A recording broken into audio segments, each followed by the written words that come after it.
आप सोच रहे होंगे 9 रूप तो देवी के होते हैं, फिर बहू? भाई बहू भी तो लक्ष्मी का रूप है। तो जब बहू के पैर पड़ने से घर में समृद्धि आती है तो और क्या क्या होता है, जरा देखिए। रामलाल और श्यामलाल 2 भाई थे। दोनों बड़े ही प्यार से साथ ही एक ही घर में रहते, लेकिन दोनों की बीवियों का रवैया एक दूसरे के लिए बिल्कुल ठीक नहीं था। एक दिन रामलाल की बीवी कहती है, अरे रमा, ये क्या कर दिया? सारा कचरा पूरे घर में फैला दिया। माफ करना दीदी, मैंने रखा तो एक ही जगह था, लेकिन हवा इतनी तेज चली कि उड़ गया। अभी उठा देती हूँ। हाँ हाँ जल्दी करो। और एक बात, अब भाई साहब से बोल देना कि 2 रसोई कर ले। पता तो है मेरा बेटा सोहन बड़ा हो गया है, अब लड़की वाले भी आने लगे हैं, तो उसकी शादी हो ही जाएगी इस साल। हाँ हाँ दीदी, मेरा बेटा विहान भी तो बड़ा हो गया है और उसकी भी तो शादी होनी है। ठीक कहती हैं आप। अब हम ऊपर वाले तल्ले पर शिफ्ट हो जाएंगे। मैं विहान के पापा से बात कर लेती हूँ। बात नहीं करना, शिफ्ट होना है, क्योंकि मैं अब साथ नहीं रह सकती। हाँ हाँ दीदी, ठीक है ना। फिर क्या, हो जाते हैं एक घर के, एक परिवार के 2 टुकड़े और 2 रसोई, दोनों के बेटों की शादी। और फिर शुरू होती है कहानी।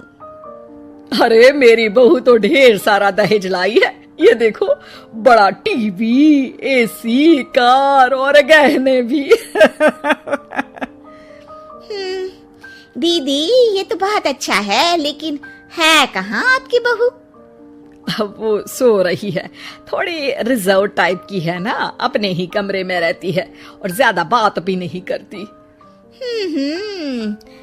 तभी रमा की बहू की आवाज आती है, माँ कहाँ है आप? जल्दी आइए, नाश्ता ठंडा हो रहा है और मुझे भी भूख लग रही है। आ रही हूँ बेटा, रुक। दीदी चलूं क्या? ये लड़की मेरे साथ ही बैठकर खाती है, वैसे भी भूख लगाई है। ये बोलकर वो चली जाती है। तभी श्यामा की बहू बाहर आती है और बाहर की ओर जाने लगती है। अरे बहू, कहीं जा रही हो क्या? क्या है माँ जी, बिना बात के ठोका मत करो। जा रही हूँ मैं। वैसे भी मेरे पापा ने कार घर में रखने को तो नहीं दी है ना। अरे नहीं नहीं बेटा, बिल्कुल बिल्कुल, घूमो घूमो। मैं तो कहती हूँ मुझे भी साथ लेकर जाया करो, साथ ही घुमा करेंगे। अरे नहीं नहीं, मैं आपके साथ बिल्कुल भी कंफर्टेबल नहीं हूँ। वैसे भी मैं शॉपिंग में जा रही हूँ, कहाँ आपको टांगती फिरूंगी। ये बोलकर श्यामा की बहू निकल जाती है। तभी उसके कान में ऊपर वाले तल्ले से हंसने की आवाज आती है। अरे ये कौन इतनी जोर जोर से हंस रहा है? ऊपर जाती है, जहां वो देखती है कि रमा और उसकी बहू साथ बैठकर बातें कर रही होती हैं। फिर तो मम्मी जी इतना मजा आया कि मैं क्या बताऊं। हाँ हाँ बहू, सुनने में ही हंसी नहीं रुक रही। तू तो वहां मौजूद थी। तभी दोनों की नजर श्यामा पर पड़ती है। अरे ताई जी आइए ना, आइए। वो उनके पैर छूती है और फिर चाय बनाकर लाती है। श्यामा अकड़कर कहती है, अरे नहीं नहीं, मैं चाय वाय नहीं पीती, बस हंसने की आवाज आ रही थी तो सोचा बता दूं कि टीवी की आवाज धीमी कर लो। अरे टीवी, वो देखो दीदी, धूल खा रहा है, वक्त ही नहीं मिलता देखने का। बहू के साथ वक्त कैसे बीत जाता है, इसकी बातें और किस्से कहानी किसी सीरियल से कम नहीं होते। श्यामा को खुशहाल रमा को देखकर जलन होती है। हाँ हाँ, मैं तो तंग आ जाती हूँ इतनी सारी बातें करके, मुझे तो सुकून पसंद है। ये कहकर श्यामा चली जाती है। अगले दिन रमा अपनी बहू के साथ घर से जा रही होती है कि तभी दरवाजे में श्यामा उन्हें टोकती है। अरे कहाँ जा रही हो दोनों? अरे देखिए ना दीदी, इसे शॉपिंग करने जाना था। मैंने कहा अकेली चली जा, तो कहने लगी मम्मी जी आप घर में अकेले बोर हो जाओगे ना, आप भी चलो हमारे साथ। अरे अब इस उम्र में तू कहाँ घूमेगी?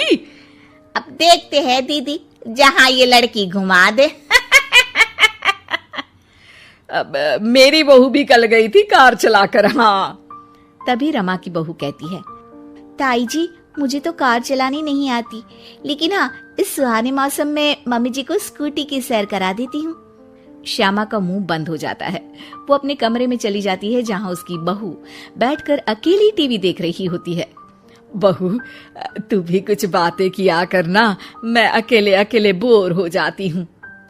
तो क्या मैं यहाँ आपको एंटरटेन करने आई हूँ? देखिए मम्मी जी, मैं तो सिर्फ ये कहना चाहती हूँ कि ये टीवी मेरे पापा ने दी थी, तो ये टीवी कल तक मेरे कमरे में लग जानी चाहिए, समझिए आप। ये बोलकर वो वहां से चली जाती है। श्यामा सोच लेती है कि वो अब ये सारी बातें अपने बेटे को बताएगी। शाम को उसका बेटा जब घर आता है। अरे देख बेटा, तेरी बीवी सारा दिन अपने कमरे में रहती है, न बात करती है न चित। मैं बूढ़ी सारा दिन भूत की तरह अकेली घूमती रहती हूँ घर में। अरे माँ, मैं क्या बोलूं? मैंने कई बार उसे बोला कि सबके साथ उठा बैठा करो, हंसा बोला करो और मिलकर रहो, लेकिन वो कहती है कि उसका मन ही नहीं करता। अरे क्यों मन नहीं करता है? ऐसा क्या हो गया? माँ, तुझे याद है उसके पिता ने कार देने से मना कर दिया था। कहा था कि उनके पास पैसे नहीं है, साथ ही तेरे सामने हाथ भी जोड़ा था, लेकिन कैसे तूने उसके पिता के साथ बुरा व्यवहार किया था। उन्हें कहा था कि पैसे नहीं है तो किसी भिखारी से शादी कर दो अपनी बेटी की। हाँ बेटा, तभी तो आज दरवाजे पर इतनी लंबी कार खड़ी है। बस माँ, तो अब तू उस कार से ही बात कर और उससे मन लगा, क्योंकि पिता के आंखों का आंसू आपकी बहू के दिल तक उतर चुका है और आपकी इज्जत उसकी नजर में। अब श्यामा को समझ आता है कि कुछ निर्जीव चीजों से घर भरने से अच्छा है कि सजीव चीजों से जिंदगी भरी जाए।